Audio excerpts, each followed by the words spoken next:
Hello and welcome to Dryer Days Art Studio. I am Catherine and I'm so happy to have you here. I am going to be doing this Dutch pour in this video today featuring Arteza's Premium Artist Acrylic Paints set of 14. I wanted to do an abstract piece originally with these paints because I haven't done one in a while, and these high viscosity acrylics are great on any surface: wood, rocks, glass, paper, and more. I will be using the canvases by Arteza today, and you can check the description below for links and actually an extra little discount over at Arteza that will be valid for a couple of weeks once I publish this video. As I mentioned, you can use these acrylics on a variety of surfaces, and they are AP certified non-toxic. I love these pouches. They make it really easy to squeeze the paint out, and I feel like I'm getting way more paint out of these pouches than with other standard bottles. As mentioned, this set does include 14 colors, including the white, and right now I'm kind of just going through these, deciding what colors I think I want to use. There is a gold and a silver included.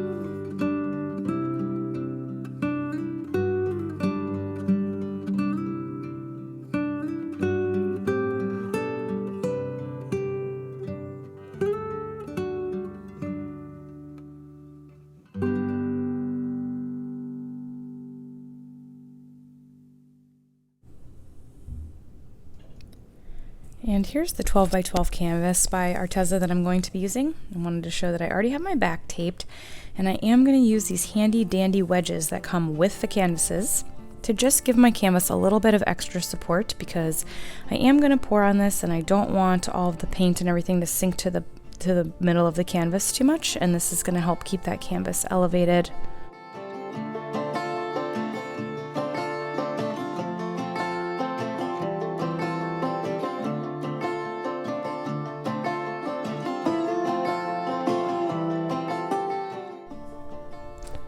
As I've mentioned in other videos, I like to reduce, reuse, and recycle, so I took this Amazon box and I cut the flaps off of it. And it's nice and sturdy on the bottom. I've placed my painter's pyramids, and I am going to use this to catch all my pour paint so that I can keep my art table nice and clean. This also works great too to kind of move this as a unit off the art table so I can do other work if I want. And just making sure everything is nice and level, and it is. And we're going to be ready to go. I'm going to show you another piece that I did first on a 6x4 inch board that I cut. I just wanted to do a dirty pour on this real quick before I tried my Dutch pour. I wanted to see how these colors were going to work, and I am pretty happy with how it turned out. Some beautiful cells. All I did was mix the paint with equal parts Floetrol and just a teeny bit of spring water, and I added a little bit of silicone to two colors.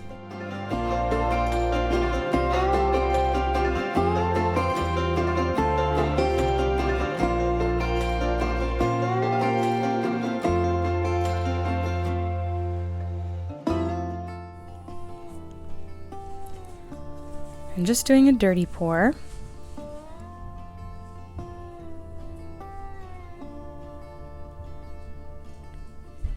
These colors are really nice and vibrant, and you can definitely mix them to get the different hues that you would like. I am using some of the silver in here as well.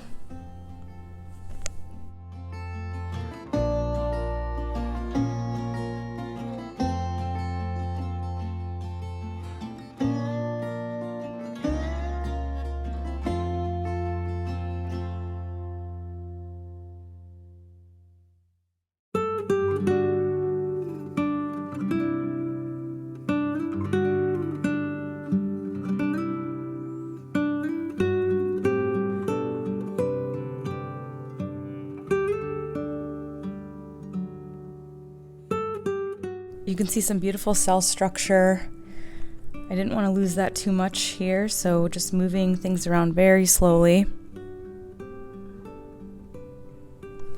This paint is a really, really nice consistency. It mixed with the Floetrol beautifully. The colors stayed very true through all this. Nothing got muddy. They really kept their vibrancy. And after doing this kind of trial dirty pour, I decided I wanted to change a couple of my colors up for the Dutch pour.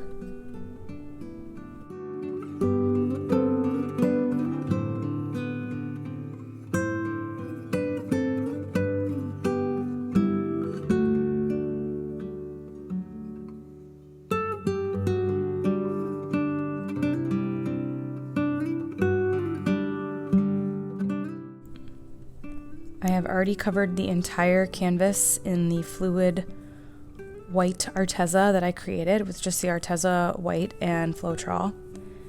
And I have mixed the other colors up with Floetrol and put them in these little squeeze bottles that I get from Amazon.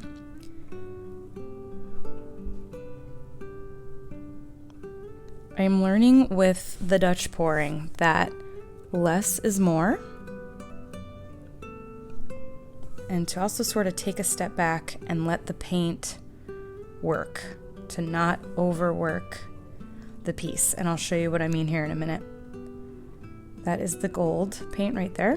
And then using the white to come around the colors here, to go over the colors a little bit. Wanted to make sure I had plenty of white. And I made sure all my paint colors were nice and thin and runny. And these paints just do that beautifully. And using a hairdryer on low heat, just doing barely any blowing. Again, I kind of just came over this a couple of times, not overblowing it.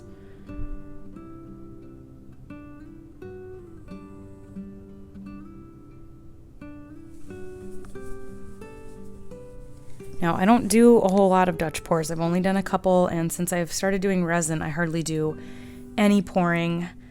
But I just wanted to try a couple things out. I decided I wanted that to look a little bit darker in there. I thought I was losing some of the depth. I also wanted to add a little bit of gold.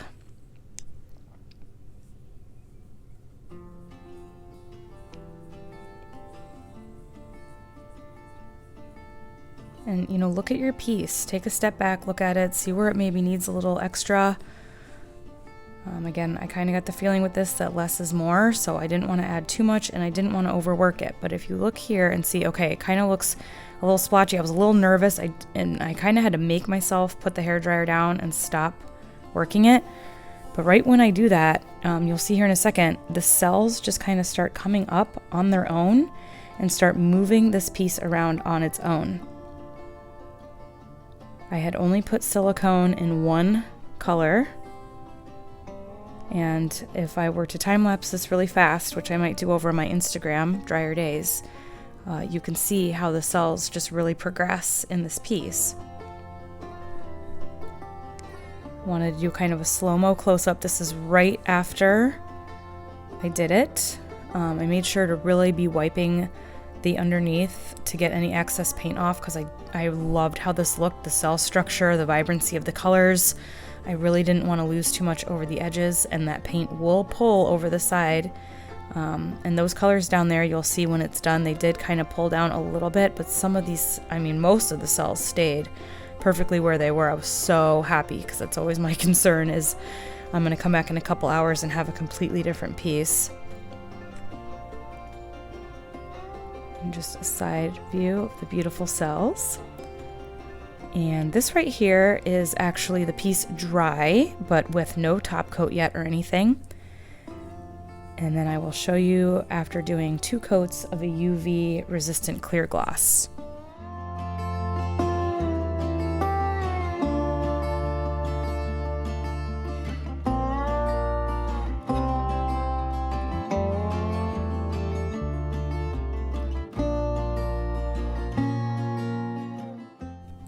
I wanted to pick it up here and kind of move it around so you could see that gold metallic in there stayed really nice and true.